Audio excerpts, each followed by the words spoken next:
All right, good evening, everyone, and welcome to Green White Checker TV. Tonight we have the Area 51 Speedway Xfinity Series here tonight at Daytona International Speedway, as drivers making their qualifying attempts for tonight's 75 lap race here. This is race number 3 of the season. And say right now, track temperature, weather looking very nice for these guys. Let's say only 69 degrees ambient, 73 degrees on the track. But say all important qualifying going on right now. And in the point standings right now, it's JD Crow with a 7-point lead over Peter DeBorgia. And then from there on, I mean, they've got a pretty good margin right now. They got 29 points over third place Todd Siebels, and then all the way to a 46-point gap to Dan Harrington, who unfortunately at the moment I don't believe is here this evening. Of course, there will be a drop week, which are all important. So I'll just see how that all kicks things off here. But yeah, so right now looking good for JD and Peter. Kind of got a little wiggle room, but of course lots of racing left to go in this one. So Matt, now say we put Talladega away for those two races. Now we're back to a narrower and a little tighter packed racing here at Daytona. Fuel mileage going to be on the tight side here. I've heard numbers of maybe right at the 25 lap range if you save. So we'll see maybe some differing strategies of two stopper versus a three stopper, just depending on what kind of fuel mileage these guys are aiming for tonight.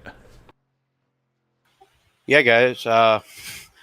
I'm looking forward to this race now. Right now, we're having actually a debut of somebody.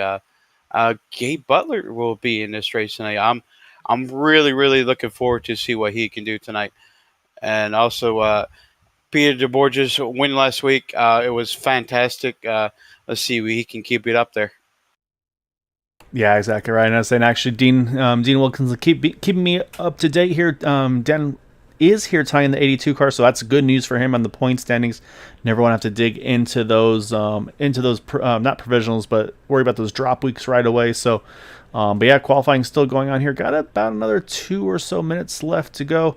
And say, looking up top right now, we've got a lot of drivers within about a tenth of a second of one another. Looks like about the top 10 just about. So it's going to be definitely tightly packed up front to get that all-important bonus point. And then I'm looking at the kind of the remaining drivers who haven't put a lap in, and no surprise, a lot of TW Motorsports drivers in that list. Again, they opt to start towards the back, but when it comes crunch time at the end of the race, more often than not, we will see multiple of those TW drivers in that lead pack, so going for the win. So again, we always talk about the kind of the ebb and flow and the strategies of when you want to make those moves to the front. Some like to be up front controlling, some like to be back and kind of wait for it to fall into their hands. So we'll see which one it is going to be here this evening.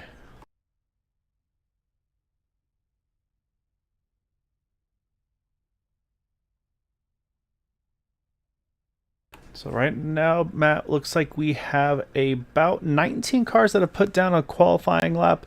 I see about looks like two more still finishing their lap. So it looks like about 20th on back here are going to opt to stay, start by the grid of kind of your I rating, if you will, kind of just puts you based on that. So we'll see how those guys all sort out. But again, yeah, definitely want to thank you all for joining us in here and being a part of it. And then, yeah, looking forward to tonight for sure. And it's going to be fun. It's going to be interesting because, again, a little narrow track. We're not going to see that third lane as prevalent as we usually do, of course, at Talladega. It'll happen. It'll happen at some point, we know. But I don't think it'll be as prevalent as we see at Talladega from pretty much lap 2. So we'll have to wait and see what that strategy is going to be here. But so that's going to make that patience is going to be, I think, the name of the game here tonight, especially for those guys from TW starting towards the back this evening. All right, I think we're done qualifying here. Yep, qualifying has just completed. And so let's pull up our starting grid for this evening's event. And it is going to be Sebastian Marin to start from the pole position tonight in that number 23. And I was saying, and I actually definitely want to give well wishes and thoughts and prayers to the Marin family. Unfortunately, I found out that Sebastian's grandfather passed away yesterday. So definitely thinking of you, Sebastian. Of course, all of your family. We're all thinking of you guys, and let's say just try to get through this tough time. So I'm really sorry for your loss. But I say hopefully, again, great family, great community here in iRacing in Area 51. So definitely maybe kind of a nice distraction, if you will, through some tough times though. Next to him, though, we got Jimmy Crow Jr., then Vicente Guerrero, Peter DeBorgia, Zach Workman, Cody Nagels, Gabe Butler, Robert DuPont, Quabi Brooks, Joe Della Vecchia are top 10. As we continue through here, then you've got Derek Walker in the 11th, JD Crow. 13th, as we'll continue on the running order here from 13th, you got Jim Brooks, Charles Johnson, Eric Laurie, Jack Walls, Keith Horner, Paul Sheldon, Brian Wang, Aaron Weisner, Jay Hilliard, Robert Rock, Andy Brigante, and Bob Fitzgerald. And the remainder of the field here, then you've got Dan Harrington there in 25th.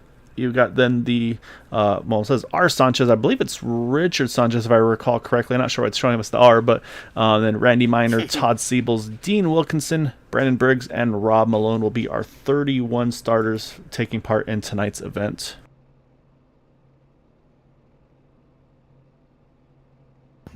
Well, I usually, I'm pretty bad at predictions and not giving the commentators curse. There's two drivers I've looked at the past couple of races that I will keep my eye on the whole entire race. The 18 of Zach Workman, he's been running up front.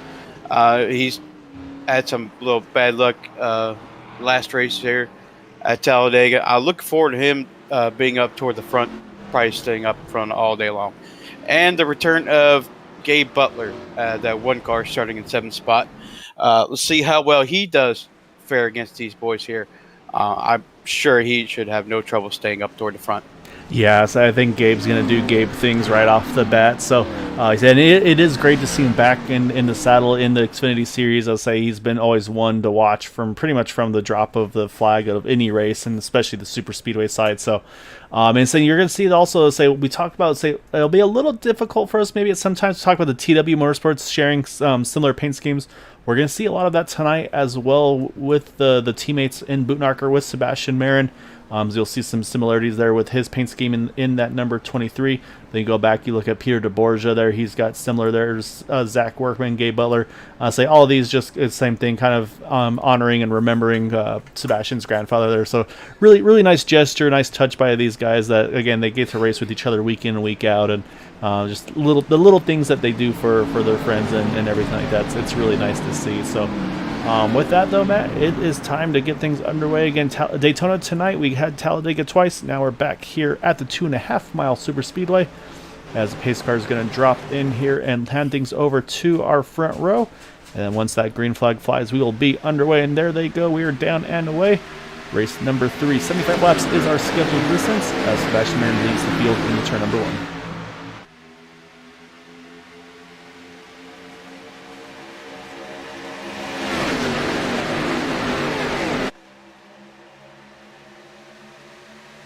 Now, it looks like the 5 of JD Crow actually had him to start from the pits, unfortunately, this evening, so that's not what he was looking for in that 5, but again, long race, so wouldn't be too worried about JD at this point. I'll say, of course, he'll be hoping for a quick yellow to get him back in the mix because he's kind of off on his own right now, but is the only car one down, so he'll be sitting in the 30th position, it looks like at the moment. Actually, it looks like Rob Malone not here at the moment, so that is 30 cars on track, not 31. Right now, though, we stay 2x2 up front here, man. It's going to be a drag race to see who leads lap number 1. And right now, looking like it's edging towards Jimmy Crow Jr. in that 39 at the line. That's thousandths of a second apart. I could not tell who led that lap. That would be Sebastian Marin by 0.003 of a second. Yeah, so you expect to see a lot more of that here tonight. So, and then this is again was where the strategy starts to come in here. Is actually, and here comes the strategy call right off the bat. There's one dropping to the back there, trying to catch. I think that's Gabe Butler in the one. It is indeed. I think he's heading towards the back here. Either, I think there's two thoughts here. Might be just didn't like what he saw up front, or might be coming to drop back to pick up that number 5 of JD Crow, who's unfortunately almost about a lap and a half behind. So for Gabe here, he's got to drop a fair bit back. So we'll keep an eye on that one car. I'll watch the interval as the race unfolds here. But right now up front, though, Sebastian Marin leads that lap number 2 as well. As the outside line, though, that 39 Jimmy Crow Jr. Peter DeBorgia doing a great job locking on together. And also Cody Nagels in the mix there as well in that Red Bull machine. And then you see also you got the 14 of Vicente Guerrero in that inside line, along with the 18 of Zach Workman. Oh, yeah, got one more down there. It's the 53, this time of Quabi Brooks. He's rolling out of it a little bit. He's going to drop in behind Dan Harrington. And one thing that we haven't mentioned here so far, Matt, is we've seen it before at Talladega. Drivers will drop to the apron and let the field by if they're maybe 3x3 and getting lapped. Daytona, it's a lot flatter, a lot more treacherous to do something like that. So I think for these guys, if and when that happens tonight, drivers are going to have to really be on their toes, because that inside car is going to have to really slow down a lot more than they would at a Talladega. And I could easily see somebody not slowing down enough and drifting up the track into the field. So hopefully my premonition doesn't come true, but that is something that I definitely do have a little bit of nerves about. Yeah, hopefully. Yep, there goes another one. You just Charles said it. Johnson. Charles Johnson. Yep. And I say, this is interesting. A lot of guys dropping just a couple spots back here. You see the 08 there of Bob Fitzgerald making sure he rolls out of it just a little bit to let Charles kind of get back in here. So it won't hurt them. They won't lose the draft or anything like that. But yeah, it's kind of interesting that we've had, 3-4 drivers now roll off the main pack here. So kind of interesting to see here early on. So I'm guessing, you see all the white TW cars on your TV screen there, dropping back to his teammates. It's a very smart thing to do. Yeah, I'll have to wait and see. I say also not ignoring the chats. They definitely appreciate, of course, the supporters. To say you got the Derek Walker fan club, if you will, Skylo chatting in, rooting on Team Walker, and of course Dean and Todd here as well. So there's another one, Jimmy Crow Jr. He's dropping to the back now in the 39, and then so definitely appreciate them. And then Aaron Wisner in this race in that number 96 car. He's ready to go as he's there on the inside line here in that number 96 machine. And Michelle Anderson over here as well, rooting BK on. And I'll say, I always get it wrong, but I was going to say, I don't know if BK's here this evening, unfortunately. So, unfortunately, may not be here on this one. But regardless, definitely love having you here for the moment.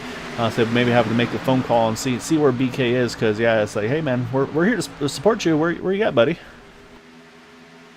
Yeah, he's definitely one of my favorite drivers in this league. Very, very good person. Hope everything is okay with him. Hopefully he'll be back next week.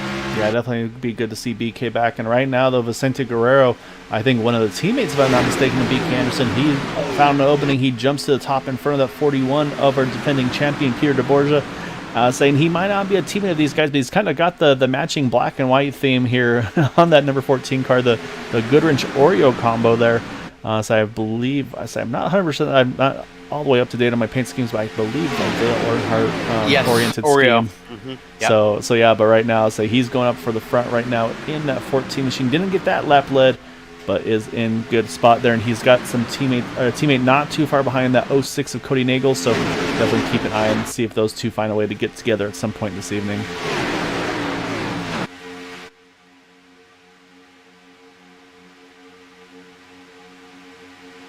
And you're right, it does look like the TW guys are starting to all kind of line up in the back. The only one that's with them that's a difference is the one that gave Butler. He's kind of dropped back with them as well there. So other than that, though, the biggest movers so far here, the 10 of Keith Horner up 10 spots right now. However, Matt, surprisingly, on the inside line for that number 37 machine. And then Andy Brigante in that 21 there, the Lamborghini sponsored car there, sitting about 12 spots again. He's up on the top side at the moment. Nice. But I'm wondering right now, strategy-wise here, Matt, those drivers that drop to the back, I'm thinking, remember we talked about the field numbers being right on the edge of maybe the 2 or 3 stopper. Right. Are we seeing these guys drop back just to try to make sure that they can make it on that 2-stop strategy here and go full save? And I think that's where we talk about Keith Horner that loves to be aggressive and get up top and run that second, third lines.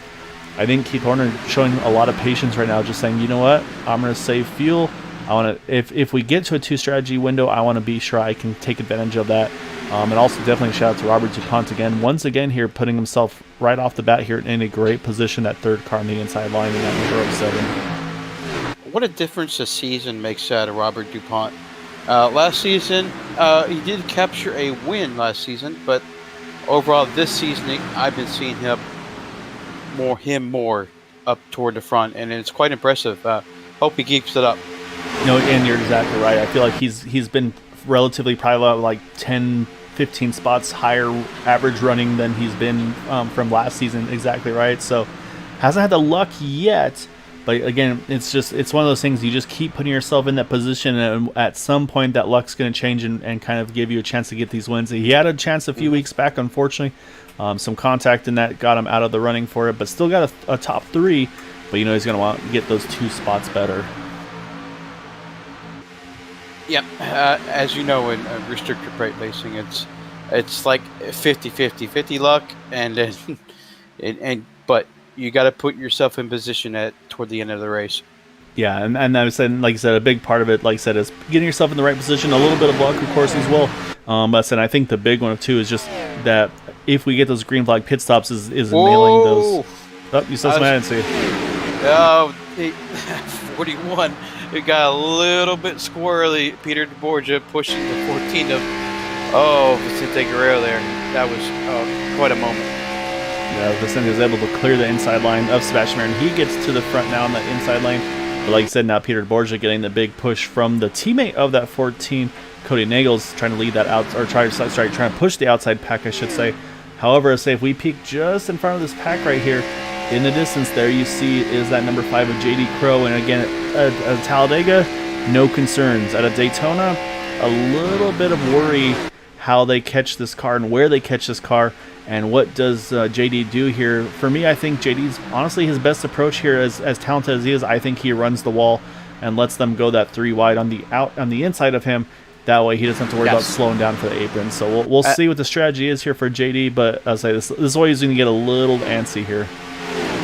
Yeah, it's a little bit disappointing for JD. He had to start in the pits, but he's pretty much our hottest driver here. Yep, there he is. Jumps to the top. I think that's the exact right call for JD.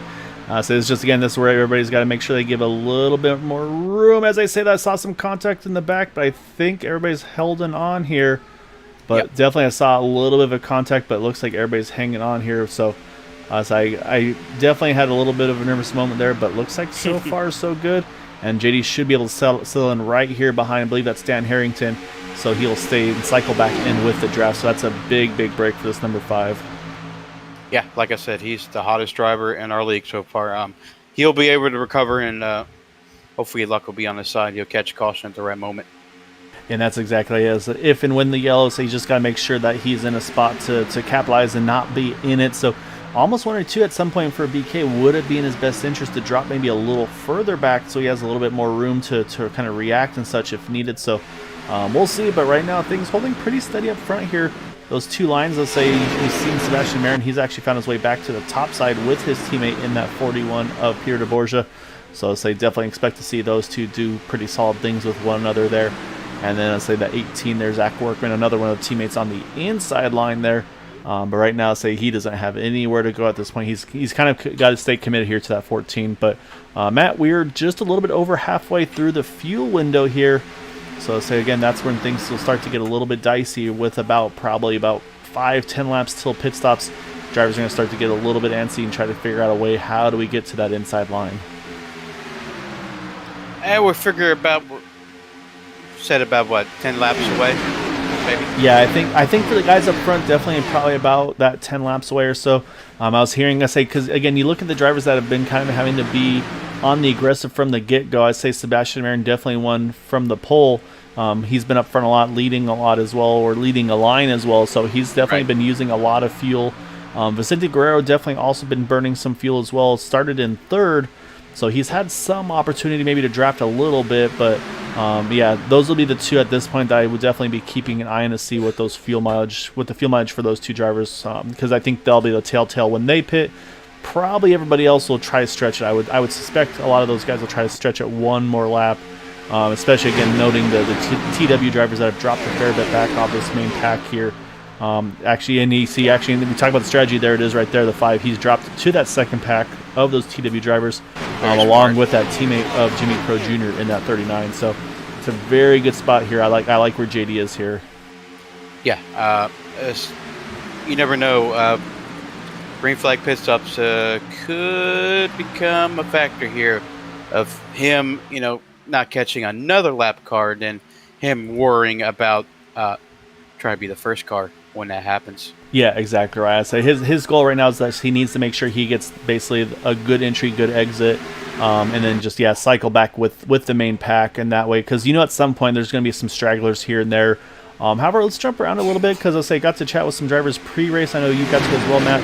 I say one that we always enjoy having a chat with is that number 20 of Derek Walker, who's sitting right now in 12th position. I was giving him a hard time about his car numbers, and he said actually he's doing that for his dad to make the car number a little bigger, a little more visible. So so definitely a hi and a shout out to Mr. Walker. Hopefully you're having a good evening tonight.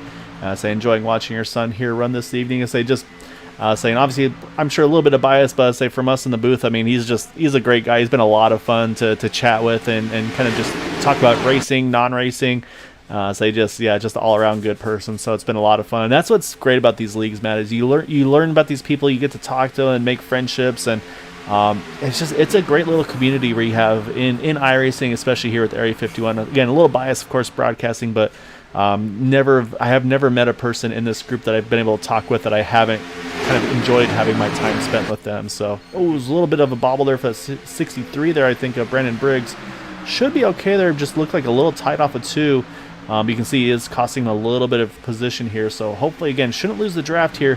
But as he starts to get in a little bit of a tight spot there through 3. But it looks like he'll gather back up and drop straight to the bottom here. Hold on to that draft. Yeah, he should have no problem losing the draft there. This may sound a little corny, guy help, but how we made friends, that's how I got in the booth with you. No, exactly right. I'm going to say it's kind of that small world. Oh, big move there. Sebastian Marin drops to the inside in front of Vicente. But no, and it's exactly right. I mean, I've known some friends for dozens of years through iRacing, even before that, for those that did other sim racing with the Pyrrhus NASCAR Racing 2003. I've known some people that I've basically been friends with almost longer than I've been married with my wife. So there's some friendships that I've been friends with people for a long time, and when you go back, you're like, how long have we known each other? It's like, oh man, that's been a long time. But we do have a good update though from Michelle. BK is thumbs up, so that's good to hear. Definitely looking forward to seeing BK hopefully back on track here soon. So I'm not sure if he runs the Monday series with the next gens, but definitely hope to see him back on Thursday with those trucks. I noticed the 06 of Cody Nichols dropped to the back here. Yep, I think Cody's thinking probably fuel here. I think he's been up top for a little while as well. And also maybe just got a little dicey, but you're right though. While we're talking about that, I noticed that too, and I didn't make a mention of it. But yeah, Cody's dropped a little bit back as well, and trying to see if maybe I'm trying to find some. No, his teammate Dan Harrington. The teammate is the 14 of Vicente Guerrero, and he's up front right now, so they've kind of split themselves up a little bit. But maybe Cody having to either any temps are getting too high, or he may be kind of in the fuel burn situation as well in that 06.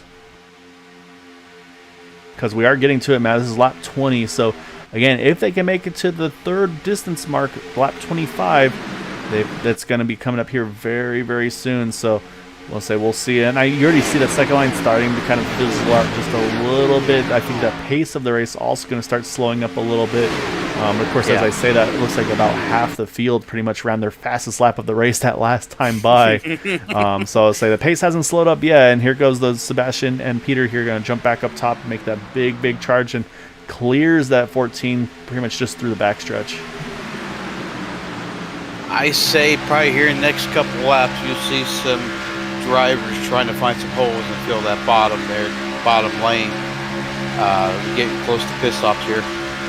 Yeah, exactly right, and that's going to be the question mark, of course, is do we see any mixed team strategies? For instance, do we see some of the boot knockers? Do they maybe split up and say like, okay, hey, Sebastian, he can only go to lap 24, but let's say Zach Workman in the 18, he can go to 25. Does Zach say, okay, I'm going to pit in early to come with my teammate, or does he run that extra lap to try to make sure he can stay on the 2 pit stop strategy should that stay green the rest of the way? So there's a lot of potential strategy, but what I do see now is the inside line. You got 3 of the 4 on the same team there. I'll say Joe Delavecchia right now trying to see if he can find an opportunity to sneak in there. And then I'll say then chat a little bit with Jack Walls as well. He hasn't been the happiest with his luck lately, as he's got a little bit of a bullseye painted on that 83 car. So I'll say hopefully no bullseye needed tonight there in that 83 car, but So yeah, he's having some. You'll see these guys. They'll definitely make some commentaries about how their luck has gone with their paint schemes. Okay, I was wondering why he had bullseye on his car. I'm like, where's the usual yellow car he drives? Yeah, so yeah, missing. I see the target on this car. Yeah, he's got the target on there. However, what I also is that you look. Remember that we talked about those TW guys just kind of cruise control. Yeah, it's time. They're going. You got Dan Harrington. He's a little big bobble there. The 37 Keith Horner Jr. He tried to jump to the top to lead that pack. Maybe timed it just a little too late there. Really checked up that group for just a moment. But I was watching the 82 and the 5. They're starting to lead a train of TW Motorsports drivers on that top side. And I'm saying this is an approach I personally really enjoy as well. I save fuel the beginning portion of the race. And then once it's about time to make those pit stops, then you make the big charge to the top and try to gain as much track position. And then kind of go that one extra lap as well. So we'll see. So this is about the time where we're going to see it here pretty soon. Probably in the next lap or two, Matt. Because, again, we're on 23 coming around to 24 next time by. And again, in my mind, the first driver that's going to probably have to bite the bullet to pit is going to be that 23 of Sebastian Marin, as he's led so much in this race so far. So I think he's going to have the worst fuel mileage of these look guys. at that run by the 82 of Dan Harrington. Him and the 5 car, all in TW guys, they have such a run on that top side. But it looks like strategy-wise, they're going to go the distance here. They're going to all get to lap 25 here, Matt. So I think this time around, though, pits are going to be very busy, and I think that's what we're seeing right there. You look in the inside line, you've got the 052, you got the 41, the 23, and the 14, then the 18. 4 of those 5 are part of the boot knocker team. So, and BK is apparently sleep is a little bit more important than racing tonight. So, you see one drop into the apron. That's Andy Brigante. Not sure if that's fuel mileage. Maybe starting to sputter a little bit, or maybe just a little bit nervous about what's going on here. But this is a concern here because then he's still trapped on the apron. Now he gets to the track. So, looks like he's okay. And looks like the pace is okay still too. So, but I think we're going to see a very, very busy pit road this time by, Matt. It looked like Dan Harrington wanted to push that third lane so bad because they had such a huge run on the outside. It was kind of forced to stall out. Yeah, and actually, surprisingly, Matt, everybody stays out here still. So again, that tells me then at this point, everybody's thinking 2 pit stops here. No concern for a 3-stopper on this one. So now the question, of course, is how much further can some of these other drivers go? But again, I feel like I'm seeing the BK guys, kind of the boot knocker guys, locked on here on the inside lane. Again, that's pretty much perfect for what you're hoping for to get those teammates organized. So I do suspect we'll probably see Joe be the one to lead this field onto pit road. Whether or not it's this time, next time, I thought it was going to be the last time around. And yep, here it is. Now they're going to hit pit road, and looks like we've got about a dozen or so cars. And this is where things get very tight there, and we got pretty much 3 wide. Oh, the 25 around on the entry. You've got another one behind around. That was Randy Miner, Brian Wang. Maybe a little bit too much rear brake. And they're going to do quick 360s and grab a gear and get going again. So unfortunately, yeah, those 2 are going to probably lose the pack. But we'll see right now, because now we stay, of course, that being in the pits, we stay green. And we do see a little bit of a split strategy here with the 18 there. We talked about Zach Workman. He has saved a little bit more fuel. He stays out a little longer. So those teammates are splitting themselves up just a little bit here. And we'll see if Jack's going to lead the field here this time around. Yeah, this is most definitely going to shake up the field here. Like I said, mistakes on pit road is you can either win races off pit road or lose races off pit road. And I lost my fair share of races off pit road, but that's a big blow for Brian Wang. Luckily, he does have somebody that has a partner with him, so that wouldn't hurt him too bad. Yeah, so he's rest of the field here. That's pretty much 1 lap later. They all hit pit road. The one that stayed out, kind of unfortunately on his zone, though, is the 5 of JD Crow. Again, missed the start, so he's got a little bit more fuel than these guys, but unfortunately he's going to run a battle lap on his own here, so I'm a little nervous about his fuel mileage. However, we'll jump up front, though, because we've got a 4-car breakaway at the moment with Sebastian Marin, Joe Del Vecchia, Pierre de Borgia, and Vicente Guerrero. And actually, I think we had an incident leaving the pit road. I believe, yeah, Jack Wall's involved in the 83, and I think I saw Dan Harrington as well was involved in that. As we go, we saw one drifting there through turn 1. Oh, he's around there, the 52 of Paul Sheldon. He's in the grass. We'll see if he can keep it pointing in the right direction as Jack Wall sneaks on by. And ooh, that was close there, but looks like the 52 is going to hang on to it there. But definitely a close call there. But yeah, it looks like I believe maybe some pit contact on exit between the 83, possibly in the 82. So yeah, but you're right though. JD Crow is already in and out of pit road himself. But right now, lead has gone around to those top 4 we just talked about. And then just a little behind, I think we're going to have a pretty big pack working to catch these top 4 here. Mistakes, my mistake. I always... this is really definitely going to shake up the field here.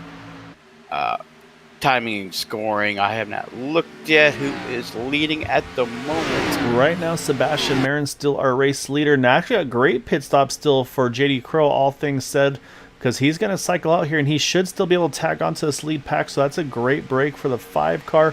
But right now, it's still a 4-car breakaway. Charles Johnson leading that second pack here. They're about 1.2 seconds back. But I'll say, well, again, like you said, though, Matt, we'll watch lap times and see. Because I say it's right on the edge of that draft window, if you will, between Charles and Vicente. And I'm watching the ticker, and actually it's starting to go the right way for Charles. Last time by was a 46.91 for Sebastian Marin. Charles Johnson a 46.83, so a little over a tenth quicker. But yeah, that gap is visibly closing now. I mean, you can see them. So we're going to have that 4-car breakaway. It's going to turn into, it looks like probably about a 17 roughly car train here in just another half a lap.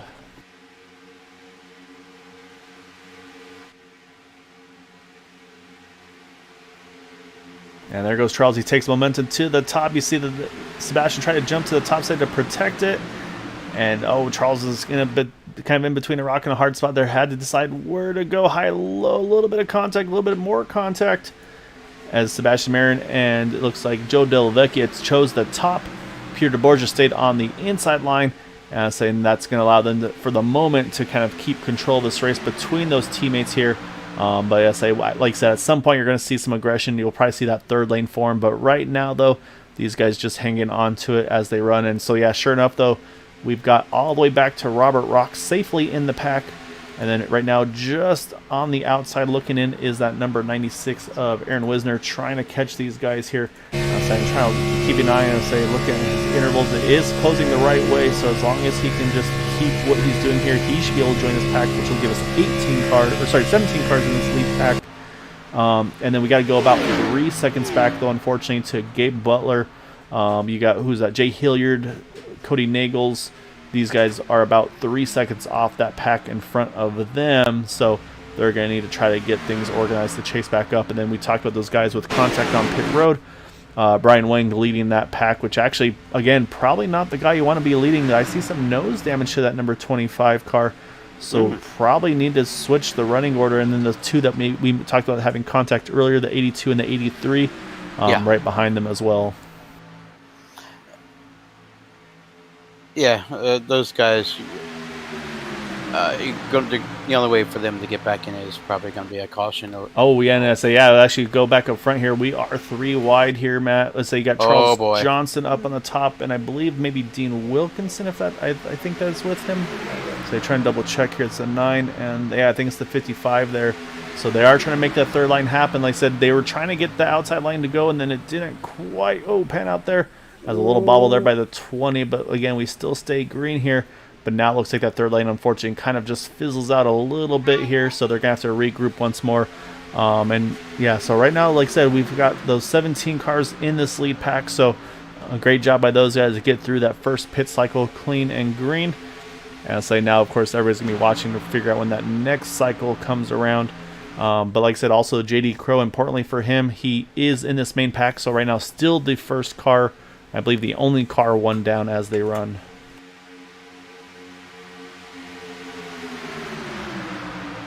I was kind of looking to see where... yeah, it's not bad for JD Crow. He's up toward the lead pack. Like I said, either he can try to get his left pack the hard way, which is actually very difficult, but he's going to need something to happen. What I do like, though, for JD Crow is he went a lap further than the field, so he's a little bit better on fuel than these guys. So he has some options to kind of decide when it comes time what he wants to do with it. So we'll have to see right now, but I'm looking at this main pack. So, of course, you've got a good chunk of the boot knockers. You got some TW drivers there. You also got a couple of Roswell teammates as well here, the 53 and the 51 there. Jim and Quabi Brooks will say they're in this main pack as well, so that's job done for them for this first pit stop, of course.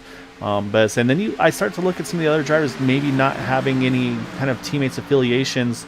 I'm not sure about Aaron Wisner in that number 96 car. If he's got anybody he's able to work with, and I also look at Robert DuPont in the 07. Those are the guys that they need to try to find somebody to work with here. But yeah, that's going to be I think the things to keep an eye on. Of course, Derek Walker as well, just trying to find somebody to make some friends with, and that's where maybe kind of just like, hey, you got a teammate? No, I don't have a teammate either. Okay, well, let's work together and see maybe something like that comes to fruition here. But again, still lots of racing to go. As the 5 here, you talk about getting a lap back the old-fashioned way. He looked like he thought about it there, jumped to the top mat, but stays and cuts back down to the middle.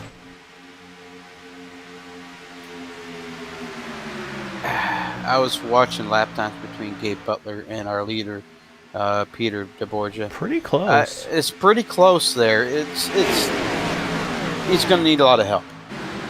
Yeah, he's definitely need help, and I say because you're right though. Gabe ran a 47.08, Joe ran a 47.07. So I mean, literally a hundredth of a second difference. And the thing is, they've only got about 4 cars. It looks like between you got the 5 cars, the 1, the 59, the 06, 63, and the 21. And then again, you go back to Brian Wing and company, and I say they're about 3/4 of a second off. But again, I don't know if they're aware of that 25 car leading this pack. He's got nose damage, and I think he's just not the car they need to be leading this pack right now. Then you have to go back even a little bit further now to Jimmy Crow Jr. and Paul Sheldon together here.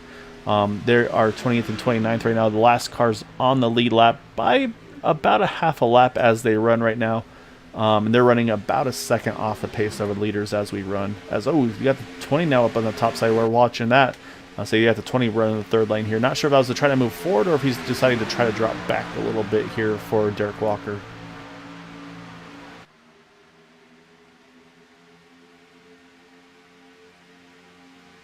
Oh, a little bit of bobble at him. Okay, I was trying to see if he was okay there. Yep. Yeah, it looks like all is still fine. Stay still in this main pack here for that number 20. So we'll hop on board here. So the one nice part about where he is now is he's, again, kind of in maybe a little bit of a safer pocket, if you will. So it gives him some options if he wants to roll back just maybe a car length or two, can drop down to the inside lane, save a little bit more fuel should he choose to. But I think that's one thing we're going to see here is there's going to be some option on strategies. Because, again, we talk about these guys, some pitted at 25, some pitting at 26. So right now, Keith Horner, the furthest up of those that pitted at 26, but he's leading the high side. So I keep going a little bit further down the running order. And once again, Zach Workman, he's just quietly been cruising right now, Matt. Just in that top 5, top 10 battle. Winning a lot further than a lot of his Gutenhocker teammates. So we'll see if he can do anything as well in this one. But right now, yeah, definitely sitting in a pretty comfortable spot here. Yeah, he was one of my pre-race picks to bring home the checker. Like I said, I'm really impressed with him. He needs the luck on his side, and hopefully today is the day. Yeah, so, and you know as well, of course, when there's those unfortunate circumstances that are happening in unfortunate real life, like with the 23.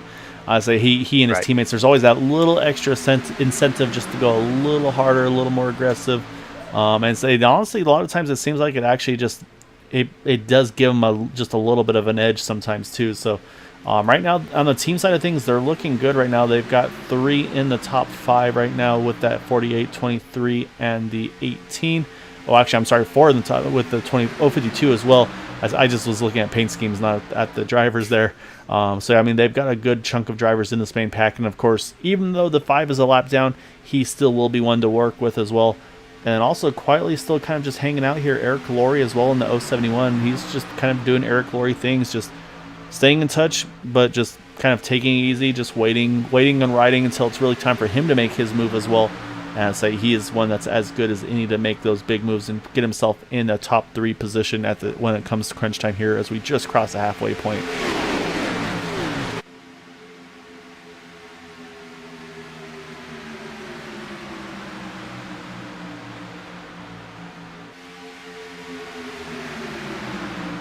Okay, now I'm let's just go back here and look at Gabe Butler's lap times. It's dropped off a second, so Yeah, they're about 3/10 off now compared to last time or a few times ago. yeah. So maybe I would probably think about trading spots of where everybody's pushing. So that's probably going to be their best bet. But maybe Gabe is kind of content where he's running and just probably avoid the big one if it does happen. Yeah, and I think that's about where they're at right now. Is they just got to kind of stay cool, stay relaxed, and kind of wait and see how things shake out. I mean, we talked about some of the TW guys. They made the big move early. Charles tried to get up top there, didn't quite happen. And then other than Charles, the rest of them they dropped back a little bit. So you still got Charles in this double file pack. Then you go back to the 510 there of Rick Sanchez. You've got the 55 Dean Wilkinson, Todd Siebels, Robert Rock. I'll say they're all right there running with one another here, but just far enough here to kind of keep themselves out of harm's way should anything occur. And saying for, like I said, for Gabe and Jay and Cody and them, it's so close but so far away. Where it's like I can see them on the straightaways, but we know we're almost 5 seconds back from them. So that's a really tough spot to be in. But that being said, though, they did pick it up last time by ran a 46.716. But unfortunately, up front, though, Peter ran a 46.99. So I'll say they're still running really solid paces up front right now. Even quicker this time, 46.89. As I think these guys are starting to just get that little bit more aggressive here as we get towards that that next stage, I should say, of pit stops. Which right now we're only on 42, so we say we still got to go probably at least about 8 more laps, I'd say. And ideally, right, I think they want to go about 9 to 10 to feel just a little more comfortable here as we get to that second and potentially final pit stop.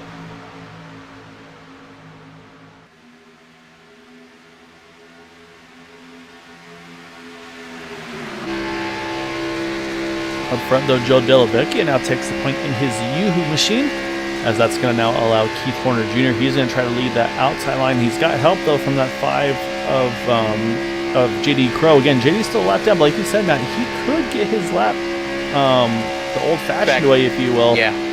And I mean, I could see some teamwork kind of getting involved in this if they can find a way to get him in front.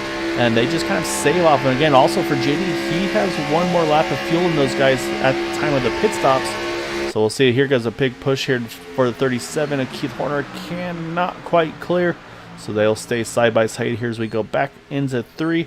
But right now up front, though, things still pretty calm here. So again, I think you've got pretty much that top, 4 rows here all staying 2 by 2. But then from there on back, they're just rolling back a little bit to stay single file here. Just again, I think these guys know the race. It's not really time for them to make those big moves for the race. I think they're waiting for that final pit stop to stay in the lead pack and then to make that charge. Yeah, but I'm sitting here asking myself, is it really worth? Maybe of him trying to get his lap back the hard way, because if a caution does come out, he can just go around and potentially pick up some more spots off the pit road. Yeah, it's always a kind of a hit or miss decision of what's the right move to do. And of course, the one perk of getting the old-fashioned one is you get to cycle around and you don't even have to worry about being the last car in the lead lap and things like that. So it does open up some extra opportunities. But like I said, though, Matt, I mean, right now, him being the only car one down, there's not a huge advantage, I think, either way. But at the same time, too, and this might not be something that's going through his mind, but honestly, there's a little bit of, I feel like, bragging rights involved in that, too. It's like hey, man, I got around all of you guys and got my lap back. So it always feels pretty good to be able to do things like that. So, but I think right now, though, I think he's just trying to keep himself in a good spot. And I think at some point, once we start getting down to that pit stop window, I think we'll see him most likely come in with his teammates. Although, again, if things cycle out in a decent way, maybe he can be the one leading the field to that next set of green flag pit stops when the first set of drivers peel off. Because, again, based on what I'm seeing here, I would expect to see probably Joe Delavecchia, Peter DeBorgia, Sebastian Marin, probably the first ones to come in, again, as they pitted on 25, whereas Keith Horner pitted at 26. But they've been the ones that have been kind of leading the charge here, leading laps here at Daytona, so burning that little bit of extra fuel. So I do possibly see that 5 car being able to go maybe at least 1, maybe even 2 more laps than those guys. I think JD's trying so hard to push that 37 out of 45 so he can have a shot of for that bragging rights. Yeah, so the other thing, though, they aren't getting too far away. They are starting to catch Jimmy Crow Jr. and Paul Sheldon. Say they are about, it looks like, about a half a straight away. So you see the leaders here crossing the line now. There's Jimmy and Paul just coming into turn number one. So say they'll just start to be able to see him there as they make the turn. They'll probably just start to kind of peek and see him through when they come out of two down the backstretch. So that's going to be another thing for these guys to keep a look at, keep an eye out for, I should say, as we'll hop up and look out top. And yeah, pretty much as they come out of two, that pack up front, they start to just about to enter three.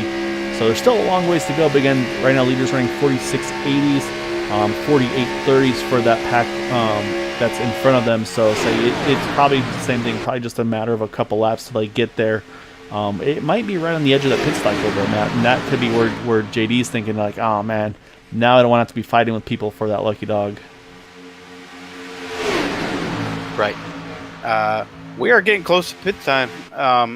It just is, once again, just probably going to shake up the field one more time. I probably see drivers getting toward the bottom here, probably the next 1 or 2 laps here. Yeah, exactly right. I say because we're at 47 now. So say again, 51 is pretty much at the 25 to go mark.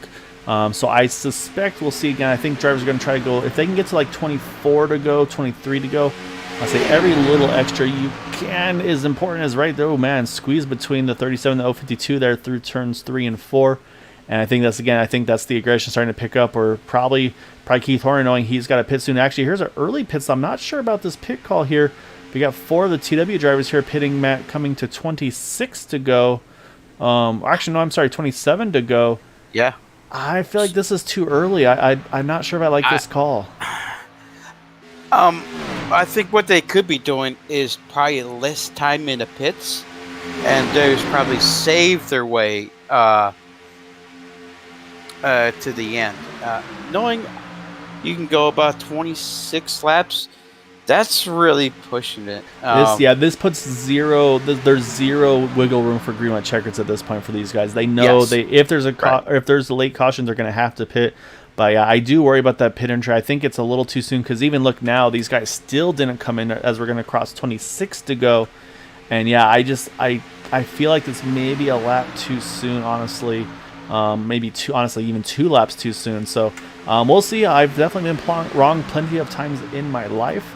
So we'll see if this is just another one to add to that list or not. And here, look right there. There they go. Here, everybody's starting to peel off to the inside line. And unfortunately, that 37 and Keith Horner Jr. Oh, we got one on the grass there.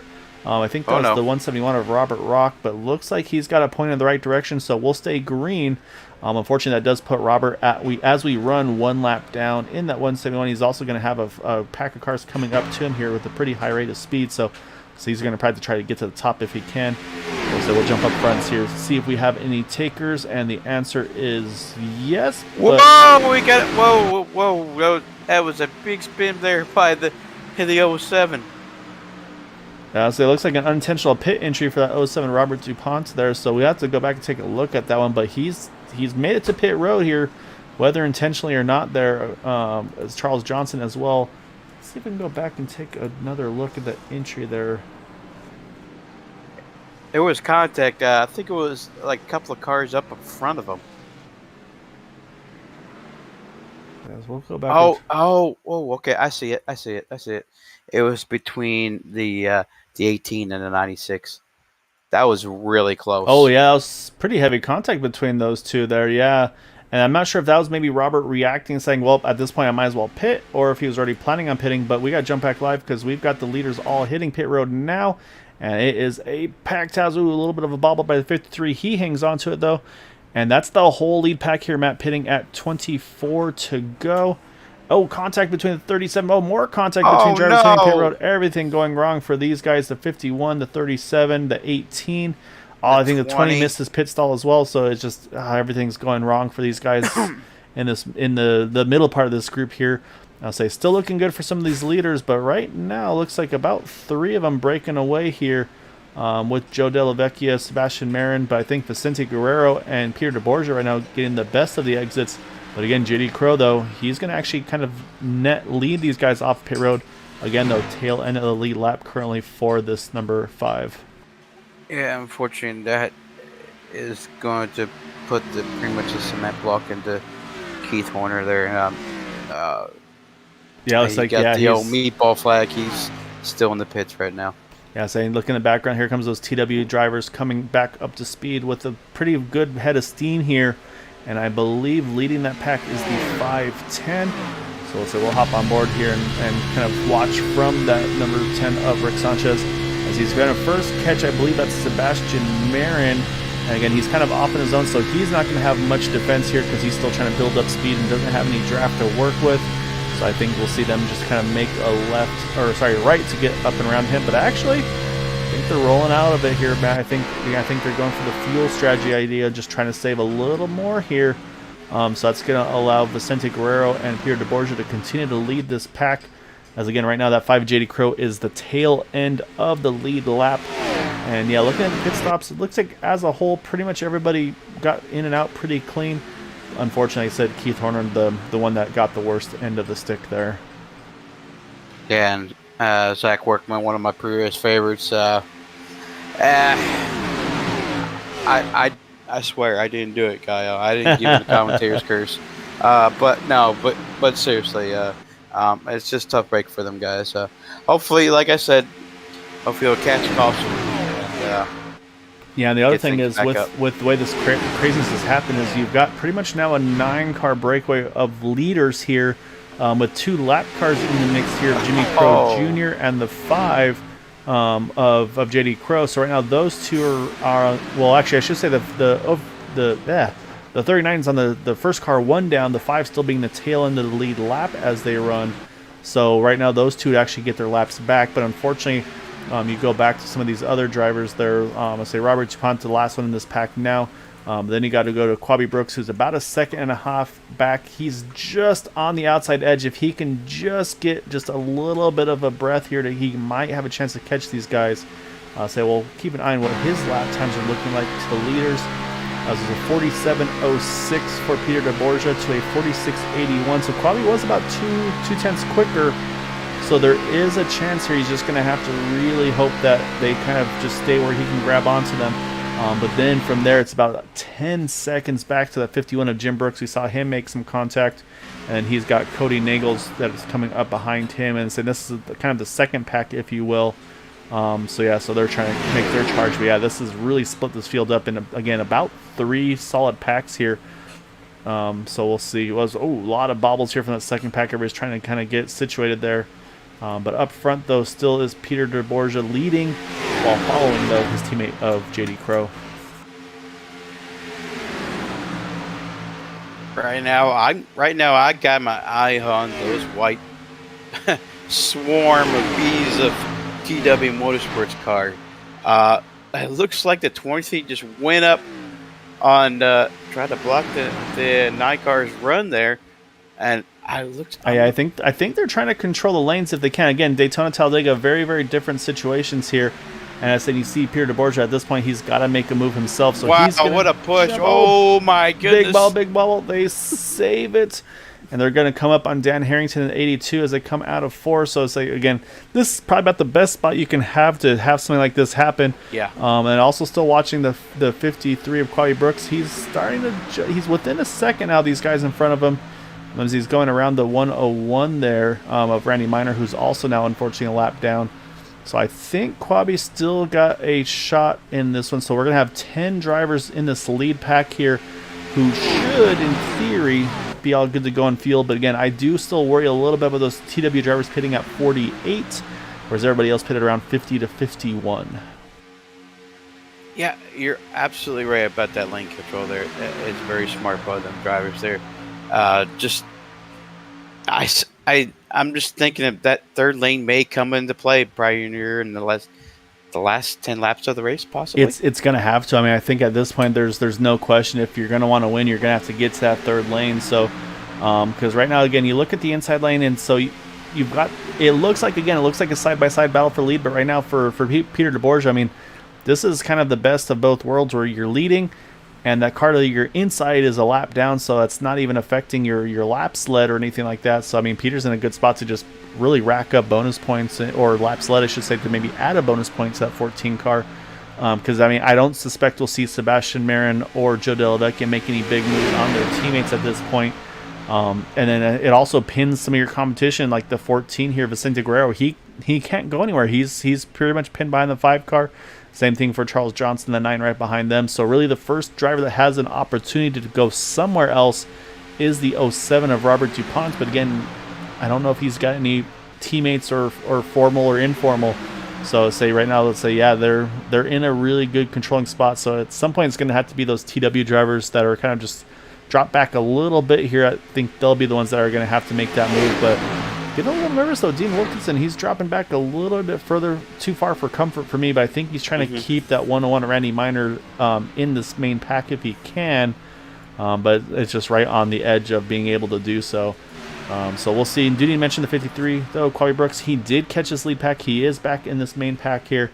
So he's in the thick of it now as well. Also pinning at 51, so should be good to go on fuel as we're down to 16 to go here at the line.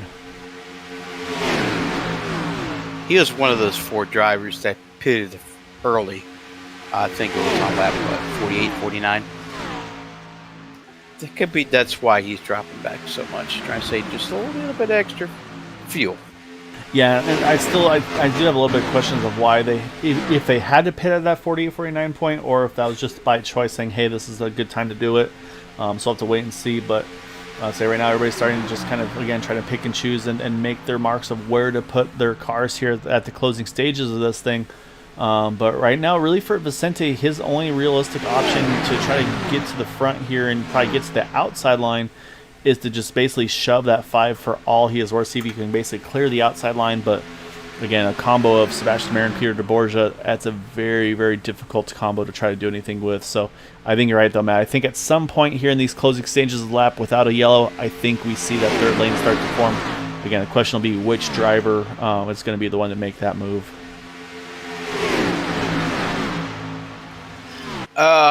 Unfortunately, my boy Keith Horner can't push a 3 wide this race. He's sadly retired, but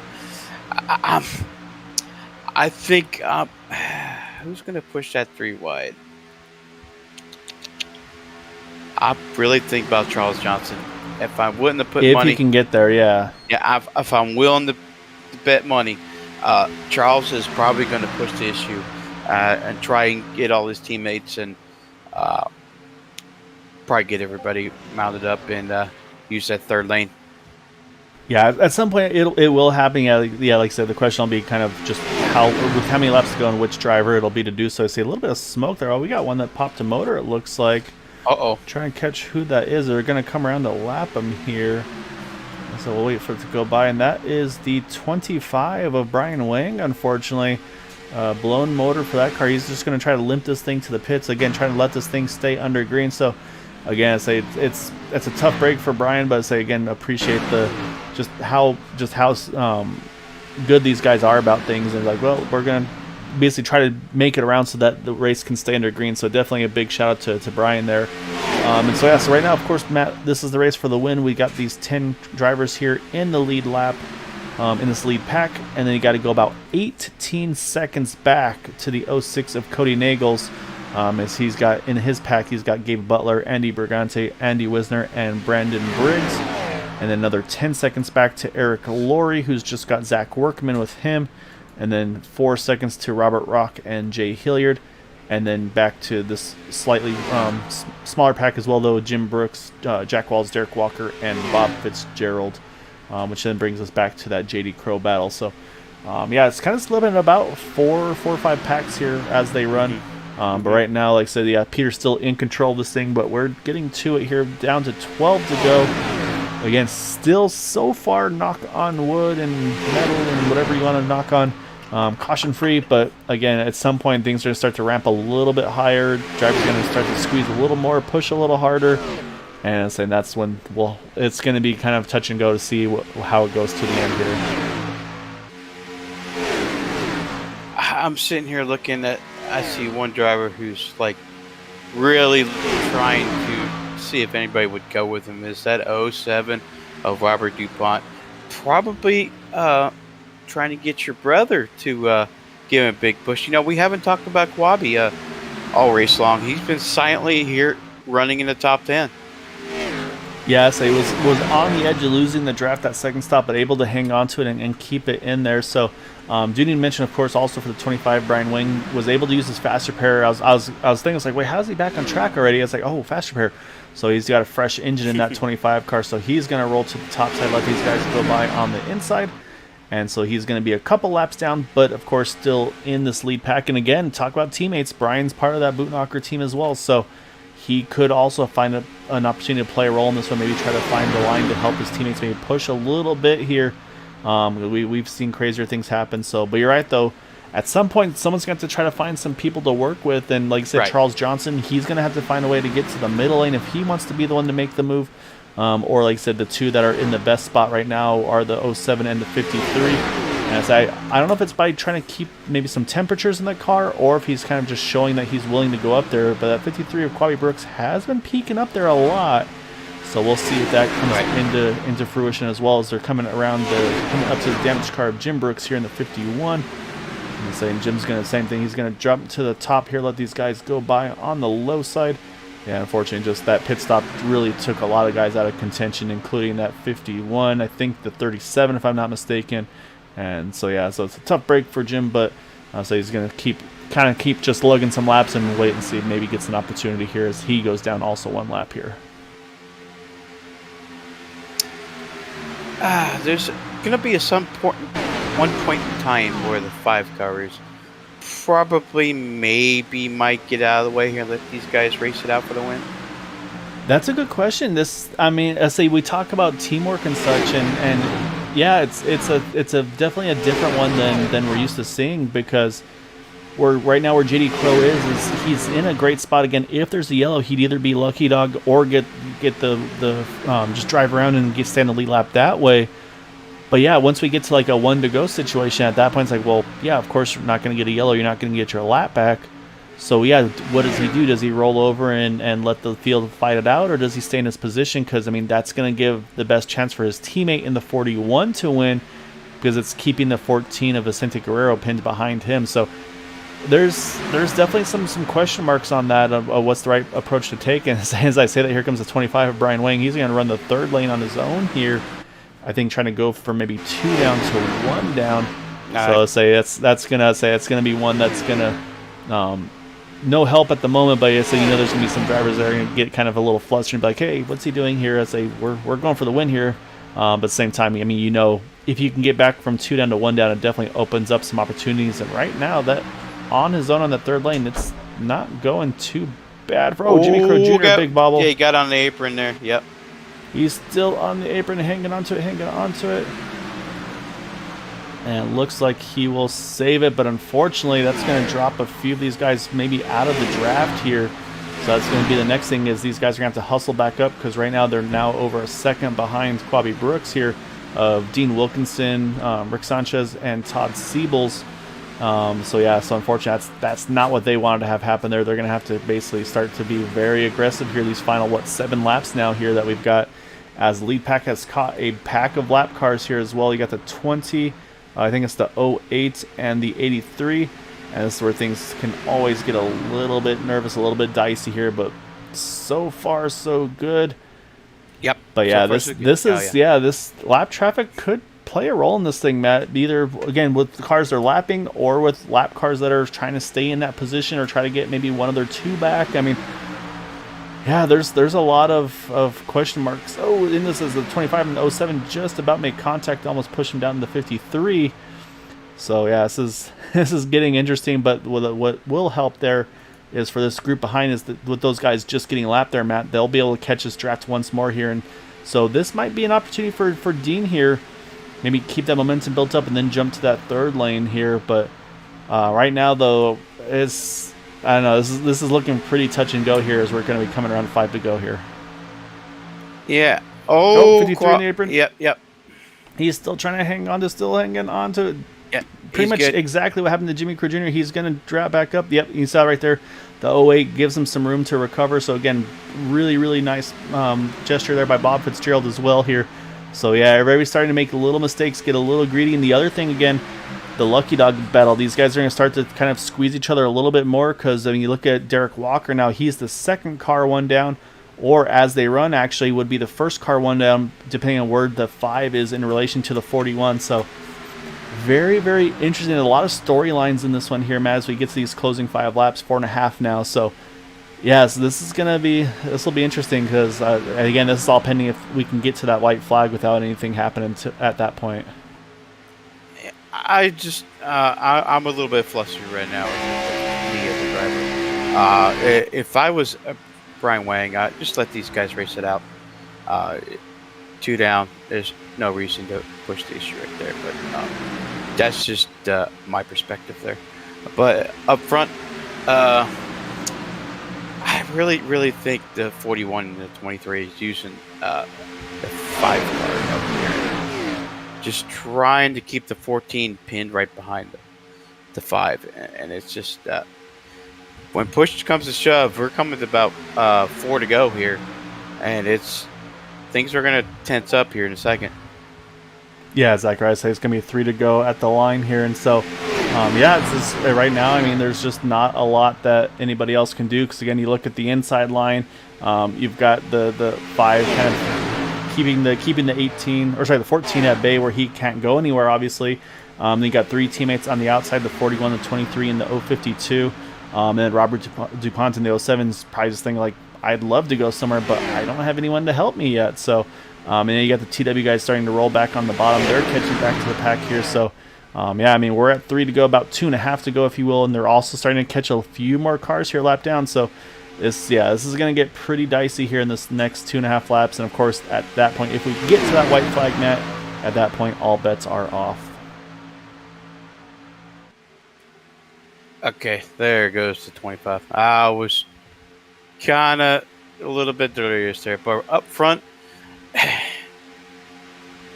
I'm just curious what the game plan is. How do you get by these guys? I mean, it's going to have to be the 3rd lane, but the problem is kind of who and where. I mean, right now, like I said, Robert DuPont really is the only one that has the opportunity. I say he's got Jack Walls now as an option to maybe go with him, because Dean Wilkinson, he's dropped to the inside line right now. So, yeah, I mean, we're 2 to go here, lap and a half now at this point. And, yeah, so, I mean, right now it's looking great for Pierre DeBorgia. Yep, right now I'm looking at Charles Johnson. Yep, here comes the push, comes the shove now. I'm watching Vicente Guerrero push the 5 car pretty hard, and I mean that's what he's going to have to do to have any realistic chance of this. So I'll say we'll watch a little bit further back. So you see the 20 looks like a few drivers hitting pit road here actually, including Dean Wilkinson and Rick Sanchez. So they did not have the fuel mass. The white flag is out. So like we said, all bets are off now to the end. And you see actually Pierre DeBorgia, he's actually been able to clear the 5. He goes to the inside line now, and that's going to allow the 23 and the 41 to fight side by side here for the win. As a little bit of a contact in the back. Jimmy Crow. Oh, save it, Jimmy. Oh, contact there between them in the back. So again, white flag. So we stay green here. So right now it's Sebastian Mayer and Pierre DeBorgia. They're also coming up on some lap traffic here, so this could play an impact in where the leaders go. We'll have to see if he stays. There he goes. He's going to the top side, so that's going to change everything just a little bit here through 3 and 4. And now it's all about the push down the backstretch, or down the off 4, I should say. And up front, it looks like it's going to be Pierre DeBorgia getting the win. Sebastian Mayer net 3rd, but 2nd. And then 3rd is going to, looks like, go to Vicente Guerrero, with Joe DeLucia and Charles Johnson grabbing the top 5. And I'm saying we got to go back because I say this is still a battle here for position from 9th on back. Cody Nagel's currently leading that 21 car, and you see some big moves being made. There's Brandon Briggs. He's going to jump to the top here. Oh, we got contact as they try to get to the line. Brandon's up and over. Unfortunately, that's going to cost them some spots. It's Cody Nagels. He's going to grab 9th, though. And then Andy Brigante is going to go through the pits, well, pretty much there to possibly grab 10th. And then Gabe Butler, nose gone on that car, finishes in 11th spot. But what we know for a fact, though, race winner here tonight is going to be that number 41 of Pierre DeBorgia. I believe that's back-to-back their W's for Mr. Peter. That would be correct. So I'll say while everybody cycles through here, I'll say we'll focus on that number 41 here, and then we'll go ahead and pull up our race results while we watch him celebrate. And I say it's going to be Peter DeBorgia getting the win over Sebastian Marin, and then Vicente Guerrero does indeed finish in fourth. Then Joe Delavecchia, Charles Johnson are top five.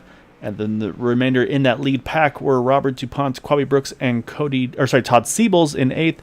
And then that second battle at the back for trying to get the best spots they could. Cody Nagels brings it home in ninth. Gabe Butler, Brandon Briggs, then Eric Laurie, Zach Workman, Dean Wilkinson, and Rick Sanchez in 15th. And unfortunately, I say good news, bad news. I say great news, caution free. Bad news, JD Crow never gets a chance to get his lap back in that number 5 machine, finishes in 16th. Then you got Jack Walls 17th, Jay Hilliard in 18th. And we'll continue through here as we're watching. I say these guys are going through the road course now. I'm going to do some extra celebrating. We got then Dan Harrington, Derek Walker, 19th, 20th. Then Bob Fitzgerald, Paul Sheldon, Jim Brooks, Andy Brigante, Aaron Wisner, Robert Rock, Jimmy Crow Jr., Randy Miner in 28th. And then you've got Brian Wing, Keith Horner, and Rob Malone are 31 drivers tonight. And I say I think Sebastian and Peter are trying to find their motorhomes here, Matt. So hopefully they come across them. I can't even find them now. They're just surrounded by motorhomes. There they are again. So I say they're trying to find maybe where the beer is after the race here. Try to find their coach. But let's chat with some of these guys, and we're gonna kick it off with our third place finisher. That will be the 14 of Vicente Guerrero.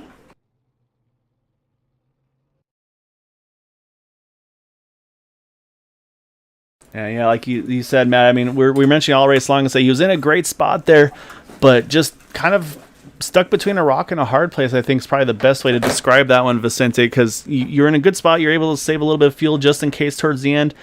But then that whole final run there, you're just pinned to the inside. You've got teammates in front of you, teammates to the outside of you. I mean, is there anything realistically you could have done short of like dropping an anchor and trying to get to the middle lane then to the top lane? Or, I mean, take us through kind of the thought processes. And I say I'm guessing, at least from my point of view, probably some frustrations behind the wheel where it's just like, man, I can't go anywhere. I second that. Honestly, I knew I was boxed in. I wasn't going to be able to go anywhere, and I really didn't want to push the envelope too much, and cause a wreck. I really wanted to finish a good race, at least get a podium. I know all these guys up here race really clean, and they're really good. And to get a podium against them, it feels really good. Honestly, I would rather have a win, but hey, I'll take them how it comes. I talked to you before the race, and like I said, I picked you before the season started. The finishes are getting there. Eventually, the wins will follow. Yeah, that's the plan. It was just Cody and I this today, and I just wish we get a few more people. BK wasn't able to make it, but man, we're gonna have to get some numbers up to be a contender up to these other teams because they got like 10 plus, I believe. Yeah, the TW guys, I think I got 9, and the Boondockers, I think I got about 8 drivers in their chat today. So, you're going to have to go out do some recruiting there, Vicente. Yeah, yeah, that's gonna be tough though. I mean, they already got good drivers in their teams, so I mean, I got to go back in the replay, maybe recruit or see who does good. Maybe they're doing the same. They're on the same boat like us, where we don't got teammates.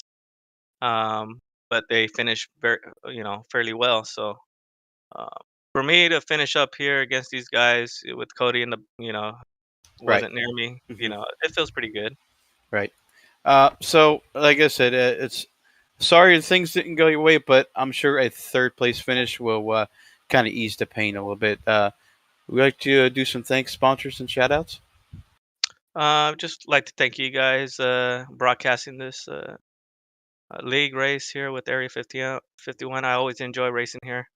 Everybody's a Class A driver here. They race with respect and with each other. And I like this league. I really do. Yeah, say if you need to do any recruiting pitches, I mean, I'd say we're watching your car tonight, so I'd say just maybe keep a couple Oreos handy. That never goes too far from helping your cause out. So I'll say keep those Okay. sweets on hand, and maybe you'll be able to grab a few extra people that way.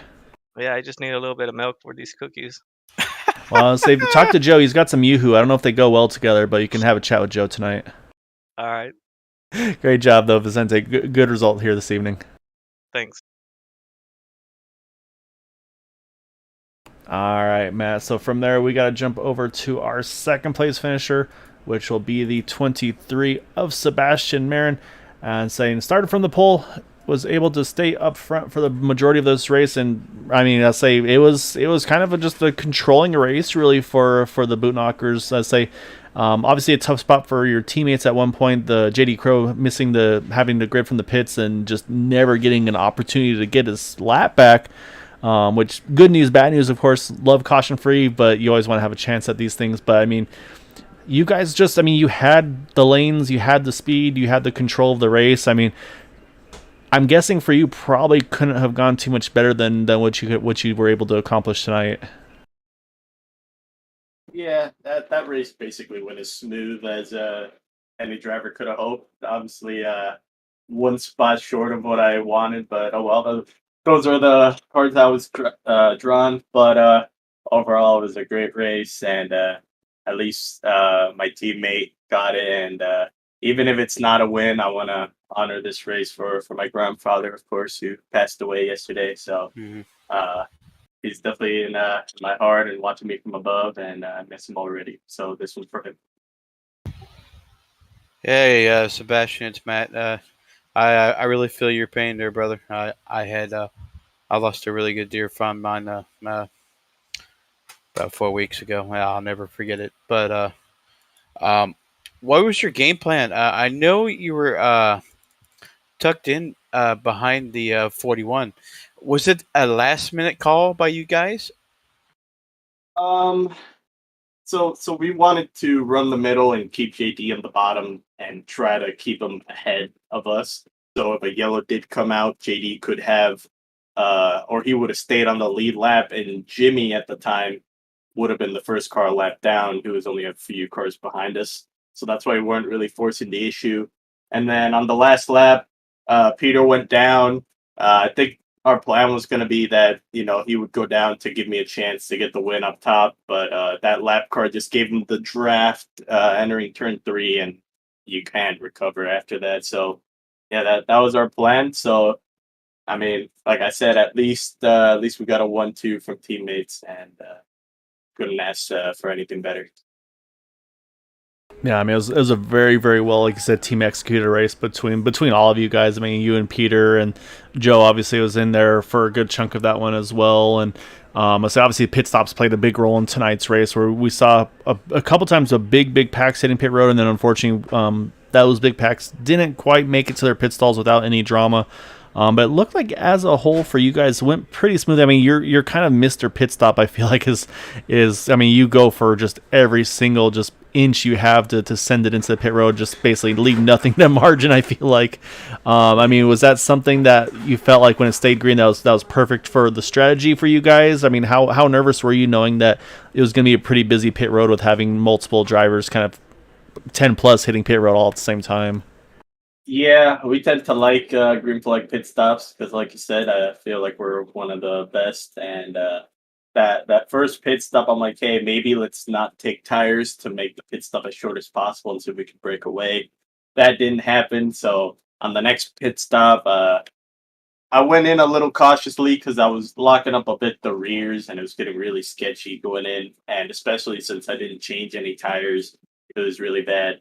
And now going back at it, I probably should have taken lefts on that last pit stop because when I came out on rights, it was wrecking loose on corner entry. I felt like I couldn't put any wheel input in it or it was gonna get loose. So yeah, I'm definitely glad that it went green. I was hoping that we could hopefully break away, but that didn't happen. But we definitely broke up the packs in a few, and I mean around here it's all about track position, so we just wanted to stay up front, and we did just that.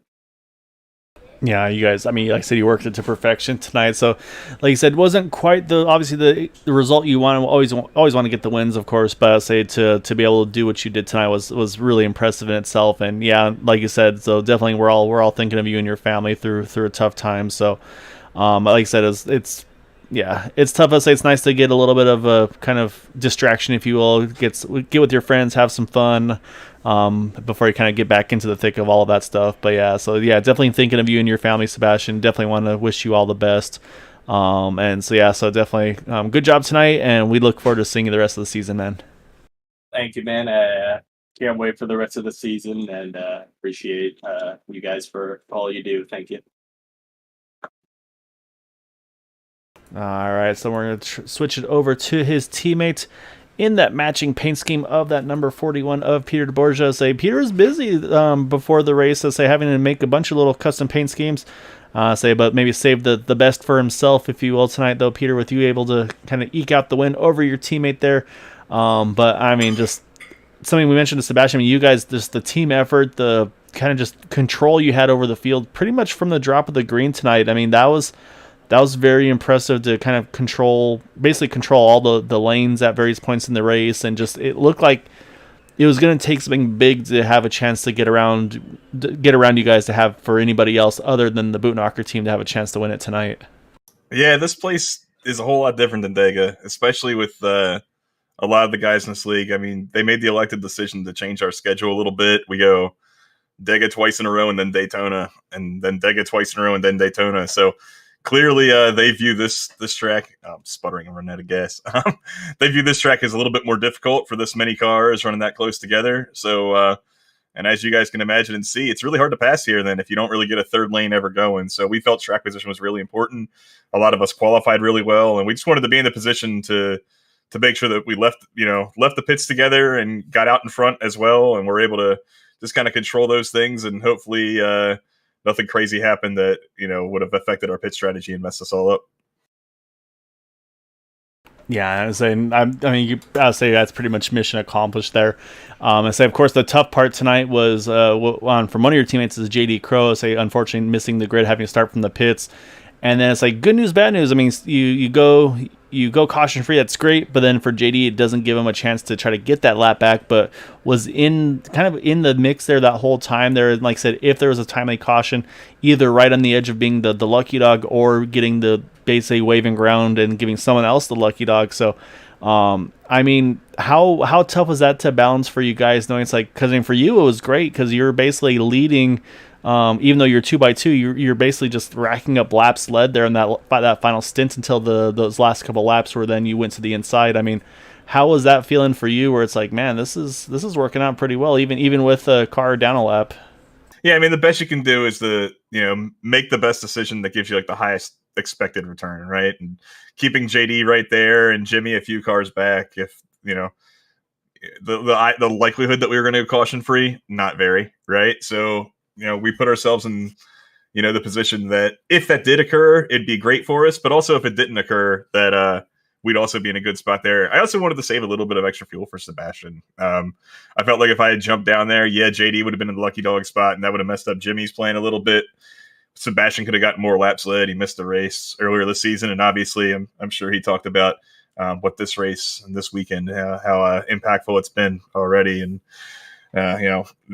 his stuff outside of racing there. So we wanted to put him in the best possible position there. And as soon as we knew that, all right, well, there's not going to be a caution. He doesn't have to save any more fuel. He's got Joe right there on his bumper. I can get down here. JD can let off me a little bit, and we'll put Sebastian in a great place to win. And I'm getting on comms in the middle of turn one, trying to yell at the lap car to get out of the way. We're racing for a win right here. And, little did we know how much that draft was actually helping me, and it was holding him back. And, it would have been really, really touching to hit Sebastian the win, but I think he'll take second place, a bunch of points, and no incidents as well. Yeah, I mean, it's a great night for you all as a team too. Like I said, incident free as well and everything too. So no, it's like I said, it's a tough spot to be in as a teammate, of course too. But again, I mean, the selflessness of you guys week in week out, it just impresses every time you guys do it. So. I mean, a great job tonight. And say, look like you and Sebastian are trying to find your motorhome after the race, maybe do some extra celebrating. But yeah, just an awesome job though tonight, Peter. And yeah, like I said, making the most of a tough situation for one of your teammates and friends. So definitely hats off to you and the entire team. So definitely want to give you the floor though. Any thanks and shouts you'd like to give for that win tonight. Yeah, obviously, first and foremost, thanks for you guys for putting it on and giving us this platform to play video games for a couple hours and have a great time with friends. And obviously, all of our hearts are with Sebastian and his family right now. Losing a family member is tough, and he confided to me that it's been especially tough because it's one of the first. And he was like, "I'm not really used to this," and I was like, "You never get used to it, man. That's bad news. I wasn't trying to be being wise guy about it or anything like that, but it's just tough, and I'm glad that we can be a tight knit family here in sim racing in general and kind of provide that support for him there. And obviously lost in this monumental race here that we have here. We had the return to the track of the King, Gabe Butler. I know we got caught up in some stuff late there, but it was awesome to have him back on the track. I raced with him on Mondays and Wednesdays as much as I can. So really great to see him back in the Area 51. It's weird seeing a 1 on the side of his car, but if there's one guy in this league who deserves it, it's certainly him. And then thanks a lot to my teammates there. Obviously, Sebastian and Gabe have just mentioned, but Joe joining us tonight, Delavecchia, JD didn't get the great start, but hopefully he still racked up a bunch of points there and was able to keep the points lead. And then Eric and Zach Workman. I know they had some pit troubles there, and Workman's bad luck has continued, but things will turn around for him, sure, I hope. Yeah, I definitely agree with you there. I think it's just a matter of time before luck goes the right way for Zach, and that's what we talked about. Is just you got to kind of keep putting yourself in those opportunities, and eventually it's going to come the right way. So, yeah. Oh, and shout out Jimmy Crow. He left the team speak before the Discord there. His name's not on the list anymore, but he ran with us all night, and he ran with us last week too, and was trying to lead some laps early there. It always qualifies better than everybody else anyhow. So shout out to Jimmy. So great job though tonight, Peter. So I'll let you go hang out with your buddies again here. But yeah, great job tonight, man. Enjoy the win, and it's 2 in a row. So great job to kick off this season, race number 3. So enjoy it, and we'll look forward to seeing you again here soon next week, sir. Appreciate you all. See you then. All right, Matt. It's our race winner who's kind of hiding looks like they're hiding behind the fire trucks and the ambulances post race now. But yeah, I mean, just again, great team effort and teamwork, and I mean, it went to just about near perfection. I say the only thing better, of course, if they could have kind of maybe racked up like a 1, 2, 3 or 1 through 5, or I mean, you say these guys get greedy, they'll try to rack up all the spots they can. But right, just yeah, impressed. I mean, again, caution free tonight. I mean, it's hard to do at these tracks. I mean, again, 75 laps. These guys are within tens, hundreds, thousands of each other lap after lap. So definitely shout out to all the guys as well, able to keep these cars in one piece. Unfortunately, a few pit stop miscues, but really great job for all these guys also, though. Yeah, early on in the season, JD Crow was inserting his dominance, but tonight, back-to-back wins for Peter DeBorgia. He's trying to insert his dominance at a caution-free Daytona race. It's very impressive. Trying to make a statement early, and there's nothing else I can say. Really, just impressive job all around, like you said. So, saying this, it wasn't for the grid issue for JD, probably would have been in the thick of it as well. Because I mean, again, he was leading that pack from being a lap down. So I mean, he definitely moved himself up there. So. Definitely a tough one for JD, but great result though, and just way to stay after it too. So definitely a big shout out to him for keeping after it all throughout tonight. And of course, definitely want to thank everybody that was watching, supporting us here on Green White Checker TV this evening. I say we'll be back tomorrow night though, next gen series at Pocono. So definitely stay tuned and take a look at that one. And of course, then Tuesday back to the Indy cars. And then Thursday, back to Super Speedway on the Truck Series, all on Green White Checker TV. So, Matt, as always, sir, a pleasure. Looking forward to seeing you on track again on Tuesday. And until then, I hope everybody has a wonderful evening. Take care. Stay safe. And, of course, as always, thoughts and prayers to the Marin family, thinking of you for the loss of Sebastian's grandfather. So, definitely, I'd say we're all thinking of you over here at Green White Checker TV in Area 51. So, stay strong. And until next time, I'll have a great night. Y'all take it easy.